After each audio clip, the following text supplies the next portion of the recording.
Ketua. Terima kasih Pak Muras. Tambah sedikit Ketua. Ya, sedikit ya. Ya. Selamat Assalamualaikum warahmatullahi wabarakatuh. Yang saya hormati Ketua, Pimpinan dan seluruh anggota Komisi 2, kawan-kawan seperjuangan Bawaslu, Ketua DKPP, Ketua KPU yang saya rasa sama visi misi kita mewujudkan demokrasi yang lebih berkualitas. Saya hanya menyoroti satu saja permasalahan di Perbawaslu yang tadi sudah dipaparkan mengenai Sidalih ya. Saya melihat masalah data ini sesungguhnya kan kuncinya ada di Kemendagri dan di KPU. Masalah coklit, masalah data pemilih berkelanjutan. Jadi sesungguhnya yang memainkan peran banyak itu teman-teman di Kemendagri dan di KPU. Dalam hal ini Bawaslu mencoba untuk masuk untuk mengawasi. Nah, saya balik lagi ke akar permasalahan bagaimana yang tadi sudah disampaikan oleh Pak JG juga, Kemendagri dan KPU untuk pencocokan data ini sudah sejauh mana? Sudah terbuka apa? Kerjasamanya seperti apa? Karena kemarin terakhir kami ke Kerawang, kalau bicara masalah DP4 dan DPB pasti selisihnya lumayan jauh. Kemarin kalau nggak salah sampai 15% atau sampai 20%. Nah ini kan jadi satu, menurut hemat kami, ini jadi satu pembuangan energi dan anggaran. Kalau misalnya terlalu banyak selisihnya. Ya ini satu orang aja yang buat kalau begitu. Seperti yang tadi dikatakan juga oleh teman-teman bahwa kita sekarang dalam keadaan keuangan yang kurang baik. Maka kita harus mencoba pos-pos mana yang kira-kira bisa disederhanakan atau bisa diefisiensikan.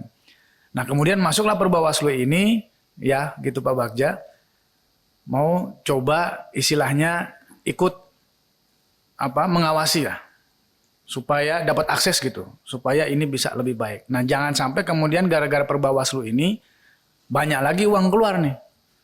Karena yang namanya ngawas juga pasti ada uangnya. Udahlah banyak uang keluar, datanya begitu-begitu juga. Selisihnya banyak, masih tidak banyak terakomodir ya percuma. Jadi saya usul kita dalam sidang ini, dalam hari yang bahagia ini, ruang rapat yang terhormat ini, kita sama-sama komitmen lah. Kalau memang sudah buat seperti ini ya kita lihat outputnya seperti apa. Kalau nggak ada hasilnya buat apa gitu. Nah kemudian saya ada berpengaruh juga di dapil saya, misalnya di pasal secara general dulu, pasal 47 ayat 2, bahwa pengawasan dilakukan dengan memastikan mendapat akses secara penuh terhadap Sidalih. Pertanyaannya, kalau misalnya tidak gimana? Ya, seperti di Sipol dan di Silon. Kalau misalnya nggak dapat akses penuh gimana? Ada, kalau bikin undang-undang itu kan kalau ada kata wajib, ada kata-kata akses secara penuh itu kalau kalau tidak bisa pasti ada hukumannya gitu, atau ada di belakangnya, di pasal-pasal belakang itu gimana Pak Bagja? Apa sudah dipikirkan sampai segitu? Kita bisa buat aturan 101 macam, tapi kalau misalnya kemudian tidak mau apa? Kata KPU, kata Kemendagri, udahlah, lu bikin ribet aja, lu ngasih gua nih, gua lagi kerja gitu kan. Nah, terus gimana gitu loh. Terus juga di pasal 51 TPS lokasi khusus, ini contoh di Sukoana Dalam Pak, yang di Jambi yang kemarin Pak Menteri itu kasih tanah. Jadi sekarang tuh sudah banyak Pak ATR dari Kementerian ATR BPN ngasih tanah banyak Pak sekarang ke Sukoana Dalam itu. Jadi mereka sudah punya rumah tetap dan akan memilih gitu.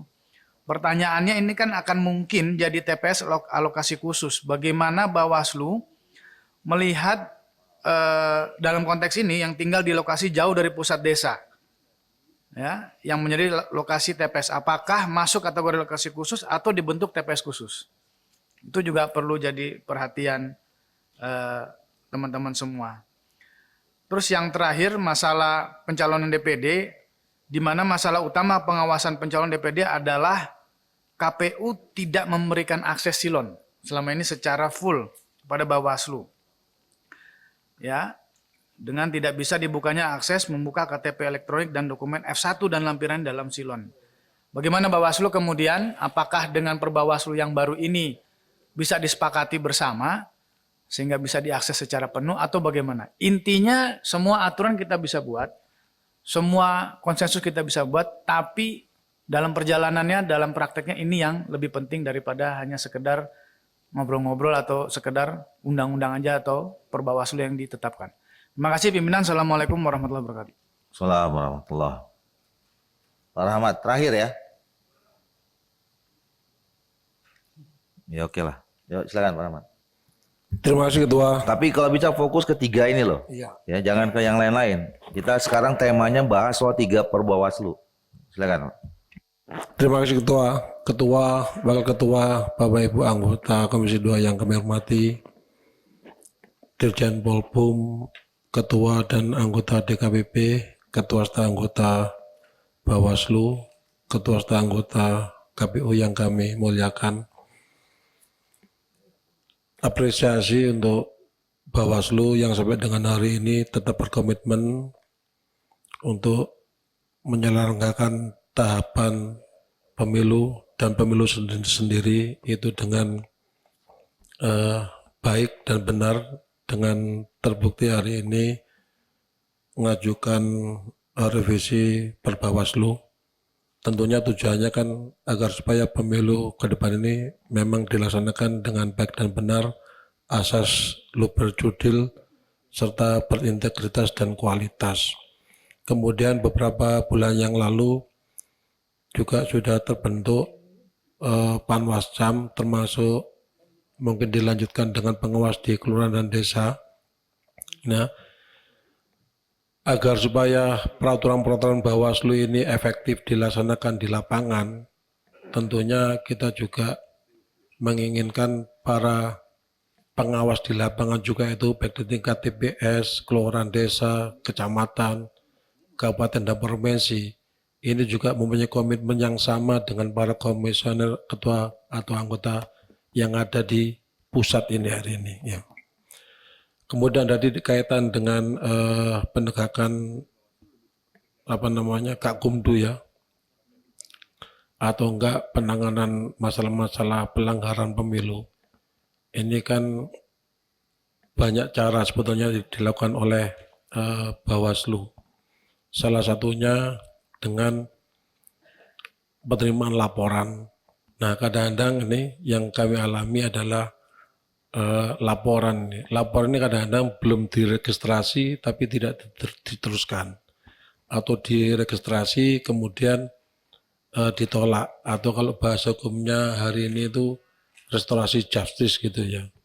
Nah, ini yang sering kami temui. Nah, ini juga ke depan kami harap ketua dan anggota Komisi KPU pusat ini juga bagaimana caranya visi misi dalam menangani laporan itu atau pelanggaran pemilu itu sama sampai dengan di tingkat desa, di tingkat TPS bahkan gitu loh. Ya, ini yang kita inginkan sehingga apa yang kita inginkan hari ini bahwa pemilu ke depan itu bisa luber judil, berintegritas dan kualitas ini bisa tercapai. Kemudian juga untuk DKPP ya, kalau kita ibaratkan Bawaslu ini kan kalau ibaratkan mau bersih-bersih, kalau ibaratkan ini sapunya ini mau bersihin yang kotor-kotor. Kami juga DKPP juga mempunyai peran aktif juga gimana caranya menjaga komitmen Bawaslu.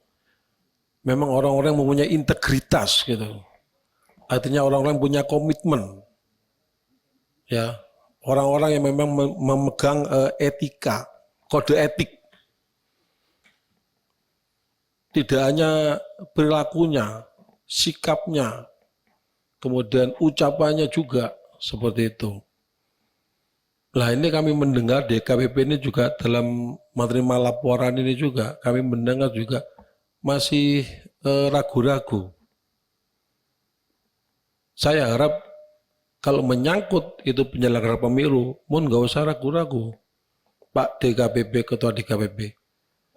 Karena para penyelenggara pemilu ini adalah saya ibaratkan juru masak nanti yang akan melahirkan para penyelenggara pemerintahan ini, termasuk para legislator ini. Kalau penyelenggara pemilunya itu tidak punya komitmen, tidak punya akhlak, tidak punya moral, gimana nanti penyelenggaraan pemilu? Jadi sekali lagi kepada DKPP, tahapan-tahapan kemarin dari mulai pemilihan Panwascam, kemudian pengawas di kelurahan desa, termasuk Bawaslu Kabupaten dan Bawaslu Provinsi, ya tentunya banyak sudah yang masuk laporan ke DKPP. Tolong ini juga tidak lanjuti. Bahkan bila perlu, setiap RDP dengan Komisi 2, tolong disampaikan laporan yang sudah masuk per hari ini, berapa banyak yang sudah lagi proses, yang sudah diproses berapa, sedang proses berapa, yang ada diprotes berapa, terus bentuk sanksinya seperti apa. Sementara itu pimpinan ketua yang bisa kami sampaikan. Terima kasih. Terima kasih Pak Rahmat. Pak Ongku. Terima kasih pimpinan. Yang terhormat Bapak Ketua Bawaslu, Ketua KPU, Pak Dirjen, Ketua DKPP, dan kawan-kawan dari Komisi 2 semua. Saya sebetulnya terus terang ini, saya nggak tahu nih kalau offset nanti tolong saya diingatin Pak Pimpinan. Saya mencoba memahami tentang pengawasan partisipatif. Karena ini kita bicara pengawasan. Ya. Pengawasan partisipatif itu sebetulnya diaturnya di mana? Apakah di peraturan Bawaslu ini atau di mana? Saya coba cari-cari. Mungkin saya belum menemu, tapi saya udah coba cari-cari di dalam draft ini tadi. Saya belum ketemu nih. Ya, bagaimana mengatur mekanisme pengawasan secara partisipatif yang dilakukan oleh masyarakat itu. Baik itu prosedur pengaduannya kepada Gakumdu atau ke DKPP atau kemana. Itu belum jelas bagi saya. Sebagaimana disampaikan oleh Pak Junimart tadi, di lapangan itu kadangkala, mohon maaf ini, ya, kawan-kawan kita pelaksana di lapangan ini, saya tidak menuduh siapa-siapa, tetapi ya prakteknya memang banyak yang begitu, seperti yang disampaikan oleh Pak Junimart tadi. Itu kadangkala mereka ya istilahnya ya bukan balas dendam, tetapi ya kejam-kejam begitu deh. Nanti kalau dia salah ya silahkan Pak diperbaiki lagi gitu. Seolah-olah tidak ada lagi beban dia, sudah mengatakan ya sudah. Tetapi kembali lagi, ya misalnya di sini juga saya lihat di peraturan KPU bahwa apabila seorang personel TNI atau Polri melakukan pelanggaran terhadap ketentuan-ketentuan, maka mereka juga bisa dikenakan pidana atau denda. Ya. Tetapi ketika kita melaporkan ini kan mereka ini kan Polri khususnya, itu kan bagian dari Gakumdu. Apa iya akan ditindaklanjuti? Nah ini bagaimana mekanismenya? Ini yang saya ingin mempertanyakan ya. Kalau memang sudah ada diatur di sini tentang mekanisme pengawasan partisipatif tersebut, mohon saya diberi pencerahan Pak. Karena kalau bagi saya terus terang, pengawasan partisipatif itu lebih bermakna daripada Panwaslu yang resmi. Ya bagi saya, karena kadang-kadang kita itu ada lembaga-lembaga independen di lapangan yang melakukan benar-benar pengawasan secara murni. Ya, tidak ada keterkaitan dengan pihak-pihak lain. Saya mohon dicerahkan. Kurang lebihnya begitu, Ketua. Terima kasih. Ya, makasih Pak Ongku. Informasi saja soal pengawasan partisipatif itu sudah kita bahas dalam Perbawaslu yang sebelumnya. Kalau nggak salah Pak Ongku udah di Komisi 2. Ya. Jadi udah kita setujui Perbawaslunya. Ya tapi nanti kalau mau dijelasin nggak apa-apa. Silakan aja singkat jelasin. Cukup ya saya kira ya. Baik, kami persilakan Ketua Bawaslu. Terima kasih Pak Ketua. Nanti izin saya jawab dan jika ada tambahan bisa ditambahkan oleh Bapak Anggota dan Ibu Anggota. Menjawab pertanyaan Pak Junimart mengenai angka 7 ya, satu angka 7 dalam Perbawaslu Sentra Gakumdu. Dalam undang-undang 7 tahun 2017 tidak menyebutkan tentang hari, definisi hari. Jadi karena itu akan merujuk pada pengaturan setiap peristiwa yang diatur dalam undang-undang. Jadi nanti akan berhubungan nanti dengan peristiwa yang lain dalam tindak pidana misalnya. Tentang hari dalam Undang-Undang 7 tahun 2017 pasal 454 ayat 8 mengatur laporan ditindaklanjuti paling lama 14 hari kerja. Jadi ada dua definisi, satu hari kerja dalam Undang-Undang 7 tahun 2017. Kami tidak kami mengikuti Undang-Undang 7 tahun 2017. Karena dalam satu angka ayat 7 mengenai definisi hari itu tidak mengikuti dalam Perbawaslu yang lalu. Jadi hari kerja. Kemudian bagaimana Perbawaslu mengatur tentang tata kerja Gakumdu, Sentra Gakumdu. Pertama yang dijawab tadi, Ketua Koordinator Sentra Gakumdu adalah anggota Badan Pengawas Pemilu yang membidangi penanganan pelanggaran. Jadi khusus tentang penanganan pelanggaran. Yang dibahas dalam Sentra Gakumdu adalah pelanggaran pidana, tidak pelanggaran yang lain, hanya pelanggaran pidana. Kemudian tentang bagaimana struktur Bawaslu dan lain-lain ada di Perbawaslunya, Pak, izin Pak. Pasal 12 tentang struktur organisasi Gakumdu, kemudian pembahasan misalnya pola hubungan dan tata kerja dalam penanganan tindak pidana pemilu dijelaskan dalam bab 4 pasal 21 sampai dengan seterusnya ini mengenai pertama penerima temuan dan laporan, pembahasan di pasal 22, kemudian kajian pelanggaran pemilu di pasal 23, kemudian pasal 25 rapat pleno pengawas pemilu, kemudian penerusan untuk ke penyidik pasal 26, kemudian penyidikan pasal 27, pra-peradilan pasal 30 dan penuntutan pasal 31, dan semua terangkum dalam pola hubungan dalam Sentra Gakumdu yang diatur mengenai 3 lembaga, baik Bawaslu, kepolisian maupun juga kejaksaan. Tadi mungkin yang Pak izin karena di undang-undang tidak diatur secara jelas dan juga dalam pembahasan kami dengan polisi dan jaksa, plenum pengawas pemilu itu menghadirkan untuk tindak pidana unsur Bawaslu, unsur polisi dan unsur jaksa. Sehingga pada beberapa titik itu terjadi deadlock, kemudian terjadi juga kalau musyawarah tidak dapat kemudian terjadi, maka terjadi voting pada saat itu. Sehingga pada beberapa kasus memang, dan banyak kasus mungkin, itu usulan Bawaslu yang sudah dimulai dari awal, itu akhirnya terpentok di sini.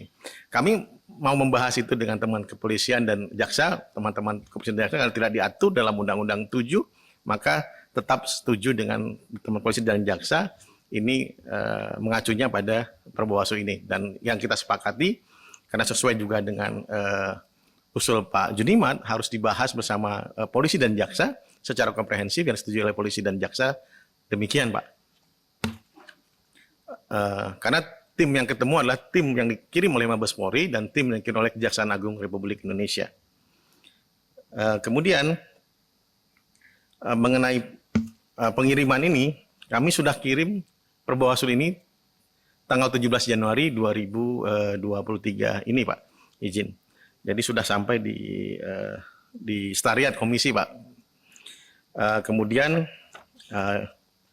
yang lain saya jawab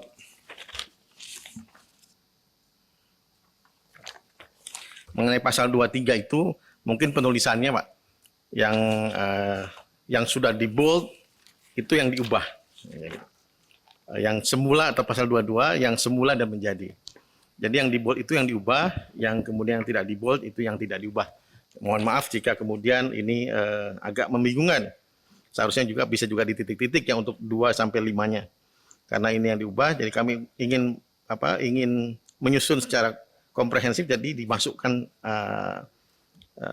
unsur ayatnya. Jadi tidak kami buat titik-titik untuk ayat 2 sampai dengan 5. Kemudian tentang tidak pidana pemilu. Izin Ketua. Ini Siap. pasal 22 gimana? Pasal 22 yang semula menjadi, Pak. Iya, yang di bold itu yang menjadinya, Pak. Izin. Penulisannya seperti itu. Jadi bukan di titik, biasa kadang di titik-titik, karena kalau maksud kami adalah ingin menjelaskan proses dari mulai pengawas pemilu sampai dengan ayat 6.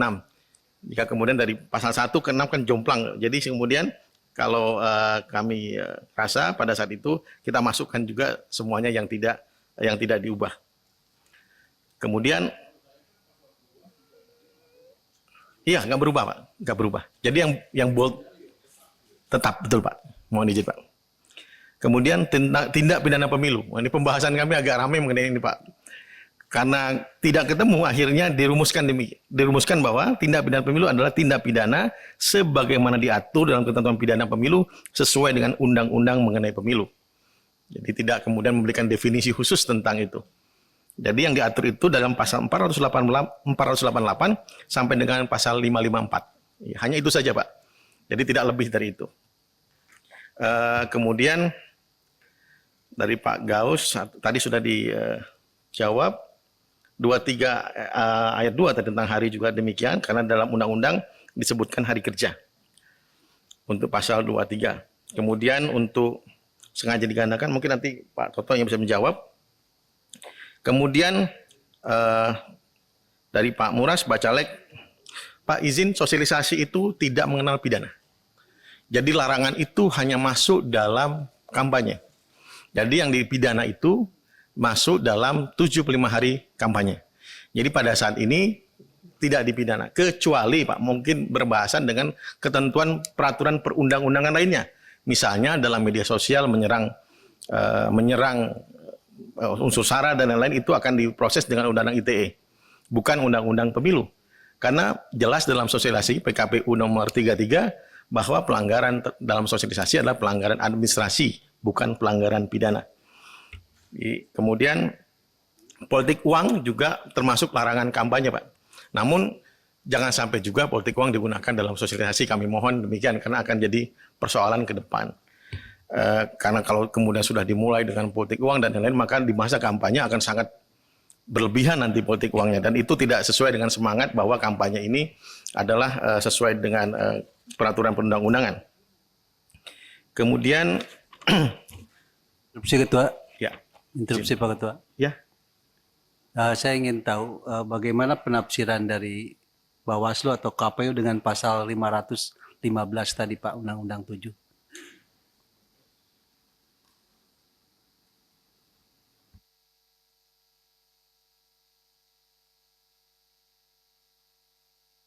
Bentar Pak, saya lihat dulu pasalnya Pak, nanti. Monggo Pak.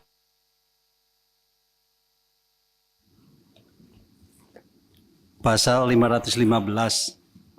Setiap orang yang dengan sengaja pada saat pemungutan suara menjanjikan atau memberikan uang atau materi lainnya kepada pemilih supaya tidak menggunakan hak pilihnya atau memilih peserta pemilu tertentu atau menggunakan hak pilihnya dengan cara tertentu sehingga surat suaranya tidak sah, dipidana dengan pidana penjara paling lama 3 tahun dan denda paling banyak 36 juta rupiah. Itu Pak bunyinya. Siap Pak. Itu ketentuan dalam pemungutan suara Pak. Dan kemudian ketentuan dalam lain setiap tahapan, dalam kampanye ada larangan kampanye 280, salah satunya adalah politik uang yang tidak diperkenankan. Jadi larangan untuk seluruh jadwal. Jadi ada jadwal kampanye, ada di luar jadwal, itu masuk dalam 75 hari. Dalam tahapan kampanye ada larangannya di kalau tidak salah 280 atau larangan tentang politik uang. Nah, lebih khususnya, aturan lebih khususnya untuk pemungutan suara berbeda. Untuk pemungutan suara berbeda. Itu dibedakan di tadi pasal 515. Itu pengertian yang dapat saya sampaikan, Pak. Lanjut, Pak, izin. Kemudian nanti pembuatan TPS khusus akan di Bu Loli. Kemudian jika KPU tidak membuka akses, kami lakukan pengawasan melekat semenjak teman misalnya pada saat verifikasi, semenjak teman-teman KPU keluar dari kantor melakukan verifikasi, kami tempel Pak. Itu yang tapi kemudian terbatas, pasti terbatas. Karena apa? Karena sumber daya manusia di Bawaslu dan KPU pasti lebih banyak KPU. Dan kemudian juga jumlah komisioner terbatas dan lain-lain. Dan itu menghasilkan salah satunya permasalahan outputnya juga tidak optimal. Jadi karena kendala seperti itulah kemudian kami meminta akses penuh kepada Sidalik. Jika kemudian ditutup NIK-nya, ya monggo saja. Kami misalnya dulu pernah ditutup NIK-nya dan kami lakukan tetap pengawasan. Tapi juga sangat terbatas dengan itu karena kami juga akan susah untuk mengawasi di siapa saja orangnya. Tapi dalam beberapa pengawasan kami temukan beberapa persoalan dalam DPT misalnya, dalam silon DPD misalnya. Itu kami temukan. Kemudian menjawab Pak Ongku dan juga Pak Junimat. Tahun 2019, ini harus saya ceritakan, tahun 2019 Bawaslu mendapatkan kewenangan yang lebih daripada periode sebelumnya menurut Undang-Undang 7 tahun 2017. Ada juga permasalahan demikian Pak Junimat dan juga Pak Ongku. Panwascam pada saat itu punya kewenangan yang kuat dan merasa ini dapat digunakan dan itulah yang terjadi persoalan pada saat itu. Ini pernah diungkap juga pada komisi pada saat rapat EDP dengan periode sebelumnya pada saat Pak Abhan terjadi karena teman-teman Panwascam juga harus kita ajarkan bagaimana misalnya menegur Pak tim kampanye dan lain-lain. Ini sekarang sedang kami akan sosialisasikan. Ada juga banyak protes tentang bagaimana teman-teman Panwascam melakukan penanganan pelanggaran ataupun pencegahan terhadap beberapa persoalan di lapangan. Kami sekarang lagi akan melakukan pelatihan Panwascam untuk kemudian jika kemudian ingin jika terjadi pelanggaran maka apa yang harus dilakukan pada saat kampanye misalnya di luar jam kampanye kami misalnya ketua Panwascam ataupun anggota Panwascam harus berkoordinasi terlebih dahulu dengan tim kampanye. Tidak langsung membubarkan atas nama undang-undang kami bubarkan. Seharusnya tidak demikian. Karena 15 menit atau 30 menit sebelum masa kampanye itu selesai diingatkan bahwa 30 menit lagi selesai atau 15 menit lagi selesai. Ini yang kemudian mungkin agak terlupa pada periode sebelumnya Pak untuk pelatihan teman-teman Panwascam di tingkat daerah. Demikian Pak. Ini Pak Bagja, izin Ketua. Pengalaman kami selama ini, ketika masa kampanye, ya, saya bertemu dengan konstituen. Tapi ada KPU, Bawaslu, Panwaslu, diam-diam datang ke sana Pak. Dia videoin gitu. Kan nggak boleh begitu Pak. Datang saya sampaikan kami dari Panwaslu, sesuai dengan perintah undang-undang kami hadir di sini. Mesti begitu Pak. Jadi jangan membuat para caleg ini menjadi nggak nyaman Pak. Bukan takut Pak. Kalau saya kemarin saya usir Pak. Saya usir tuh. Saya bilang saya laporin polisi. Saya bilang. Saya suruh pulang tuh Pak. Nah, ini pengalaman Pak Bagja dan teman-teman Bawaslu. Tolong diperhatikan. Panwaslu itu dendam kekuasaan Pak. Ya, silakan Pak.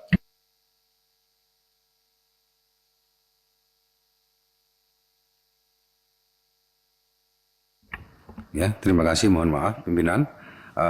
Dengan segala hormat, mohon maaf, saya langsung. Pak Gaus, mohon maaf. Kami mohon maaf sebelumnya, karena di pasal 34 ini, kami tidak mencantumkan yang B-nya.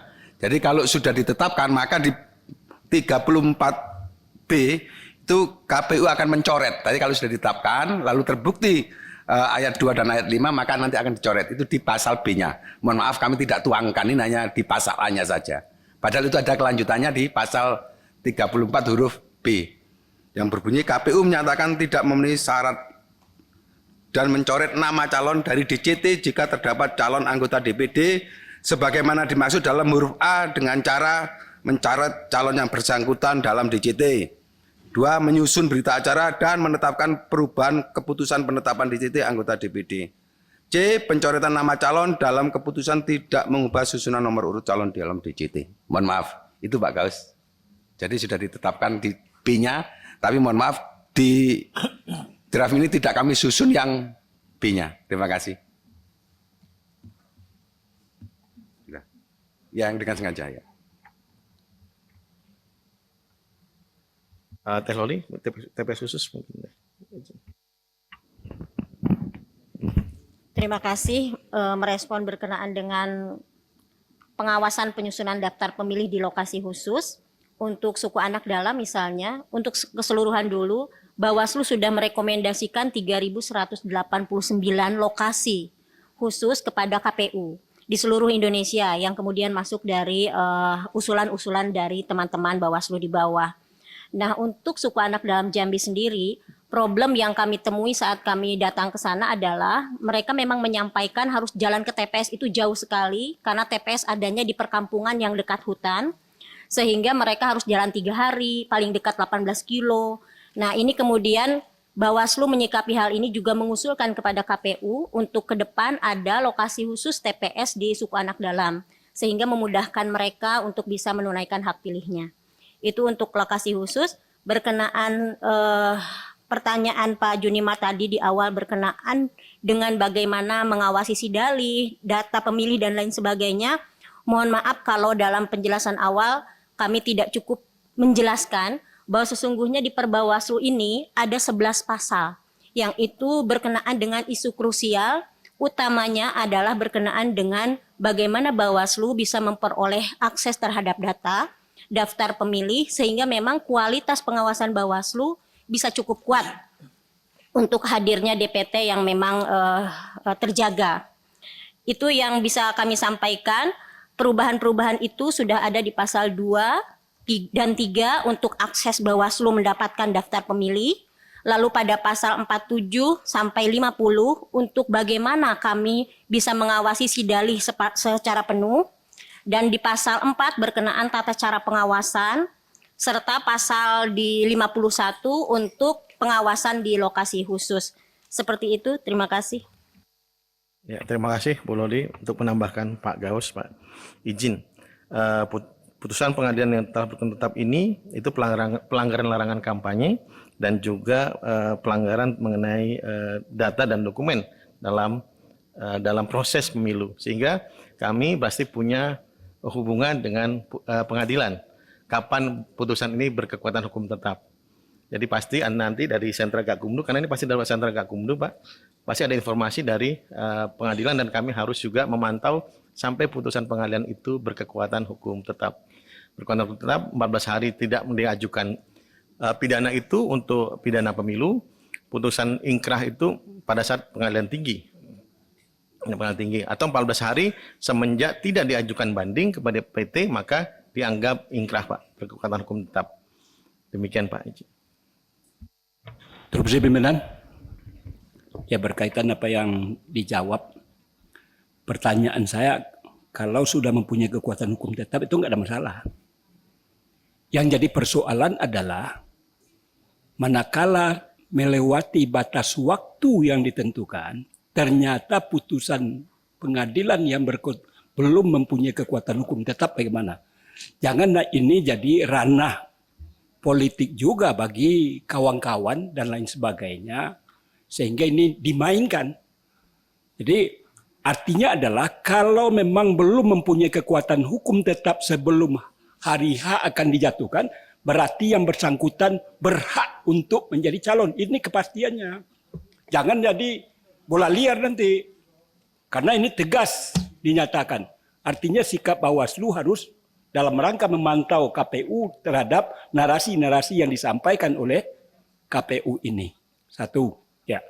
Yang lain pertanyaan saya belum dijawab juga, tapi mungkin belum selesai. Ya, tapi yang ini saya minta juga ketegasan dari KPU berkaitan terhadap persoalan keputusan pengadilan tinggi, pengadilan yang sudah mempunyai kekuatan hukum tetap. Persoalan ranahnya kalau seandainya besok mau dia lakukan DCT, ternyata keputusan pengadilan belum ada, ini tentu yang bersangkutan dengan narasi ini, dia berhak menjadi calon anggota DPD. Itu aja yang perlu ketegasan dari Bawaslu dan barangkali demikian. Ketua izin, Ketua. 15 detik, Ketua. Silakan. Maksudnya Pak Gaus bukan mau pindah DPD RI kan? Enggak ya? Enggak, Iya. Silakan Pak Wahyu. Saya khawatir saya nggak mungkin bisa pisah dari Bapak nih. Ini karena masalah hari, Ketua. Jadi saya ingin menambahkan, memperkuat apa yang disampaikan oleh Pak Ketua Junimar Girsang dan Pak Gaus. Tadi kan disampaikan yang pasal 23 ayat 2 Itu sebenarnya ada perbaikan dari 14 hari menjadi 14 hari kerja. Permasalahannya tahapan kita itu tidak ada hari kerja, Ketua. Semuanya hari semua, tidak ada yang pakai hari kerja. Jadi tidak ada tahapan itu hari libur. Jadi sudah seharusnya justru pengawasan itu juga tidak ada hari kerja. Kacau sekali kalau namanya pengawasan ada hari kerja, berarti ada hari libur. Jadi penyusunan keterangan tambahan, apapun kajian di sini, keterangan tambahan kajian dilakukan tetap harus 14 hari, jangan 14 hari kerja. Itu saran saya, itu yang pertama. Karena menyesuaikan, jangan berbeda dengan apa yang dilakukan oleh KPU. Itu satu. Kemudian yang kedua, apa yang disampaikan oleh Pak Gaus itu betul. Kalau memang belum berkekuatan hukum tetap, ya DCT-nya ditunda. Jangan nanti sudah DCT baru ditetapkan orang tersebut jadi tersangka. Nah, itu kan namanya kalau bahasa anak gaulnya ngeprank, Ketua. Kira-kira gitu aja. Makasih, Ketua. Ya, baik. Silakan, Ketua. Langsung.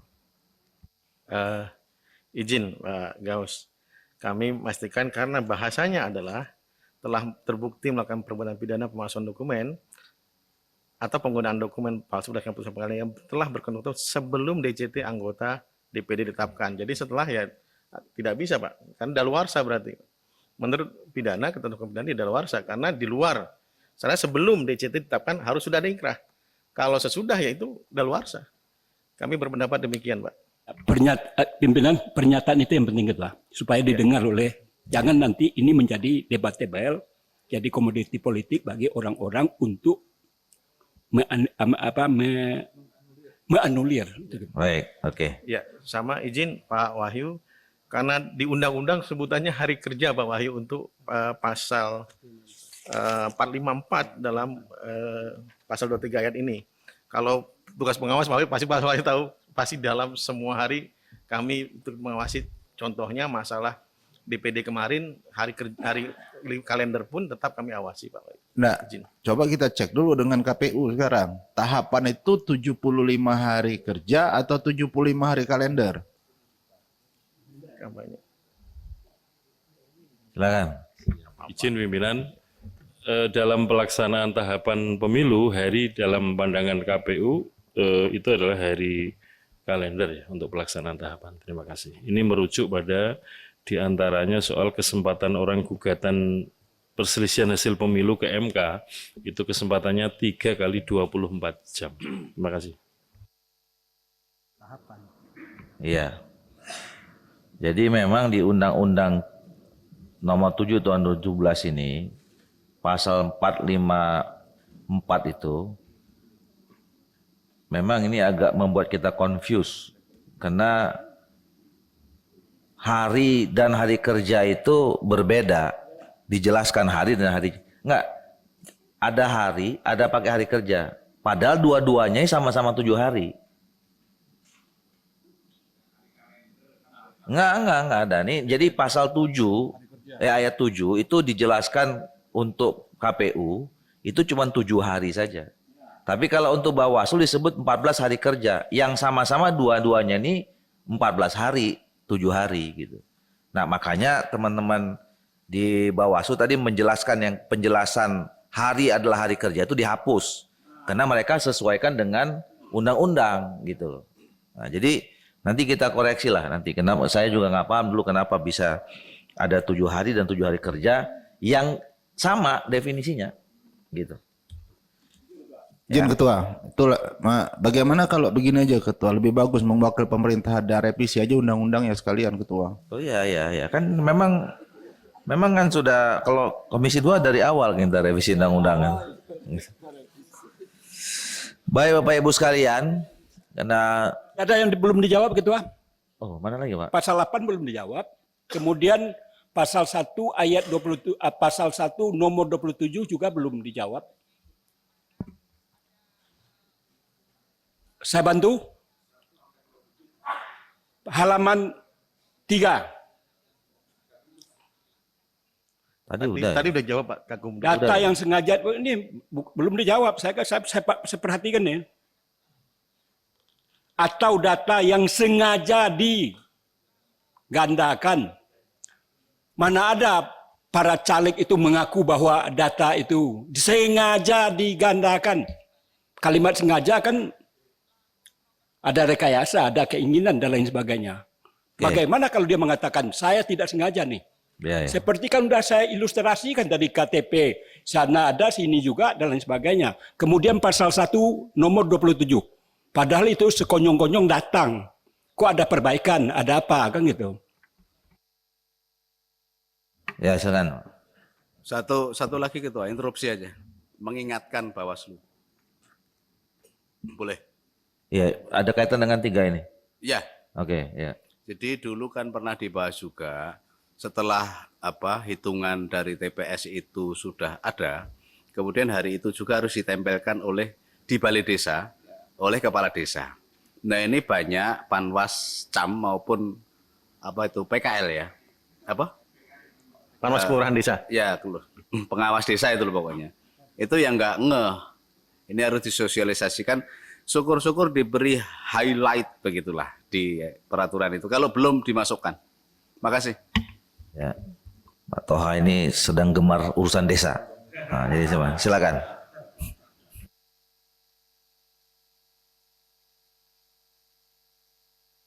Terima kasih Pak Gaus. Mungkin sengaja kita hapus saja Pak dengan digandakan itu. Iya. Mensreanya nggak ketemu juga, itu dipidana biasanya sengaja atau tidak sengaja Pak. Mohon. Terima kasih Pak Gaus. Wah, saya tidak berkehendak jadi calon anggota DPD. Jadi ini bukan kepentingan pribadi. Iya, tapi kayaknya lebih pas jadi anggota Bawaslu. Detail soalnya. Coba Pak izin Ketua, itu dengan sengaja coba dibaca dulu. Karena itu bahasa undang-undang itu Pak. Pengawas pemilu memastikan KPU melakukan pengurangan jumlah dukungan. Minimal pemilih jika ditemukan bukti adanya data palsu atau data yang sengaja digandakan oleh bakal calon anggota DPD sebanyak 50 kali temuan bukti data palsu atau data yang digandakan. Udah benar itu Pak. Itu udah benar. Iya kan? Disengaja itu. Tinggal buktikan. Gitu. Itu udah benar, jangan dihapus Pak. Karena sanksi harus ada istilah itu Pak. Relatif Pak ini Pak. Iya. Ya. Dibuktikan gitu Pak. Jadi pimpinan, pimpinan, Silakan. Pak Bagja, saya mendukung apa yang disampaikan oleh Pak Junimar. Kenapa? Kalau tidak terbukti, dia melakukan kesengajaan, dia tidak bisa dihukum. Oke. Baik. Cukup ya? Aduh. Boleh sedikit pemerintah Pak Ketua? Kan udah dijelaskan tadi Pak itu. Saya yang jelaskan malah. Hari adalah hari kerja itu dihapus. Ketua izin bisa Kemendagri? Sebentar dulu. Udah kan? Cukup Pak? Iya. Angka 27. Itu tadi soal hari toh? Sengaja.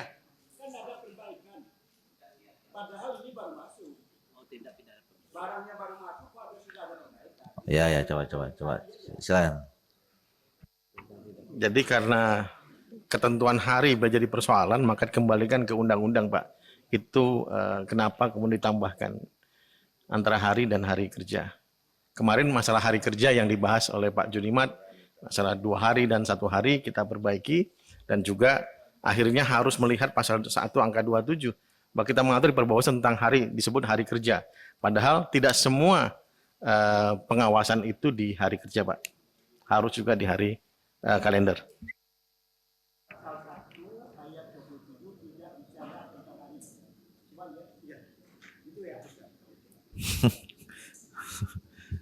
Ya, makasih Pak Gaus. Ada lagi Pak Gaus? Ada lagi nggak? Ada lagi? Cukup ya? Sebelum kita akhiri Pak Dirjen. Bismillah. Makasih pimpinan dan anggota Komisi 2. Pertama saya izin melaporkan terkait dengan pertanyaan yang terhormat Pak Ihsan, bahwa pada tanggal 22 Desember Pak Dirjen Dukcapil, kebetulan kami dampingi sendiri Pak, sudah melakukan PKS dengan Bawaslu RI untuk akses. Jadi sudah agak jauh memang yang Bapak itu mungkin melampaui perintah Pak Ihsan. Jadi Dukcapil ini sudah membangun tim yang cukup solid. Ya saya jujur dibandingkan mungkin 5 tahun yang lalu, timnya lebih solid Pak dalam membangun hak akses dan bagaimana tukar menukar data ini. Nanti yang kedua Pak Pimpinan, saya hanya membantu aja Bawaslu terkaitan dengan Pak Junimar pertanyaannya. Karena di pasal 22 memang ditulis di ayat halaman berapa tadi? Ini di pasal ini halaman 11 kalau di lembaran ini bagian atas. Pasal 22 ayat 3, ayat 2. Pembahasan sebagaimana dimaksud dipimpin oleh ketua koordinator Gakumdu di setiap tingkatan. Sedangkan di pasal 10, 11 itu tidak ditemukan siapa koordinator itu. Koordinatornya ada 3 di ayat 4. Koordinatornya itu adalah anggota Bawaslu Provinsi, Kasubdirektorat, dan koordinator pada Kejati. Nah, mestinya koordinatornya hanya 1 kan? Ketua koordinatornya 1. Oleh karenanya, konkretnya pimpinan terhadap pasal ini, pasal 10 ayat 4, pasal 11 ayat 4, kemudian berapa lagi nih? Pasal 12 ayat 4 ditegaskan saja ketua koordinatornya adalah Bawaslu. Jadi hanya Bawaslu Pusat, Bawaslu Provinsi, dan kota-kota. Jadi tidak ada istilah anggota koordinator. Gitu, tidak ada istilah anggota koordinator. Jadi prinsipnya jaksa sama kepolisian yang bertugas di Gakumdu itu adalah tugasnya BKO, melaksanakan fungsi Bawaslu, kebetulan pakai tenaganya jaksa sama polisi karena tenaga Bawaslu belum ada hari ini gitu. Kita belum ada jaksa Bawaslu atau polisi Bawaslu. Jadi mohon izin Pak Ketua, tapi ini memang harus ada dukungan politik dari Komisi 2 karena di undang-undang tidak bunyi Bapak. Jadi saya dalam sisi lain memahami kenapa rumusannya Bawaslu jadi demikian karena di undang-undang tidak ditulis. Di Perbawaslu 5 tahun yang lalu memang sama persis sekarang. Artinya kalau hari ini Komisi 2 menghendaki lebih tegas, ya ini ayat 4. Tapi itu memang harus persetujuan yang terhormat pimpinan Komisi 2. Gitu. Itu satu pimpinan. Yang kedua pimpinan, yang disampaikan oleh Pak Junimar tadi, saya kira ini substansi menurut saya. Soal sentra Gakumdu ini soal implementasinya. Kita tulis bagus lagi nih. Nah, ada 2 lembaga negara di sana yang sangat berwenang, namanya jaksa sama kepolisian. Jampidum sama Bareskrim sama Jampidum. Mungkin pada saatnya pimpinan dan yang terhormat Komisi 2 untuk memastikan bahwa proses ini akan berjalan dan semua di bawah komando Bawaslu, mungkin ada raker khusus Pak. Khusus untuk sentra Gakumdu ini memastikan 3 pilar ini jalan gitu. Karena mohon izin ini di luar kemampuan otoritasnya kawan Bawaslu dan kami juga Kemendagri gitu. Karena ini menugaskan personilnya lembaga lain yang juga ada undang-undangnya namanya polisi, kepolisian dengan jaksa. Tetapi hari ini dia bertugas untuk melaksanakan tugas kepemiluan. Tentu kan di bawah Bawaslu. Mungkin dihadirkan di forum ini Bapak. Rapat kerja Bawaslu, kemudian ada kepolisian, Jampidum, mungkin jajaran Bareskrim. Memastikan orang-orang itu bekerja sesuai dengan hukum. Saya melihat kemajuan yang dibuat oleh Bawaslu ketika mencantumkan di ketentuan umum pas angka 27 itu.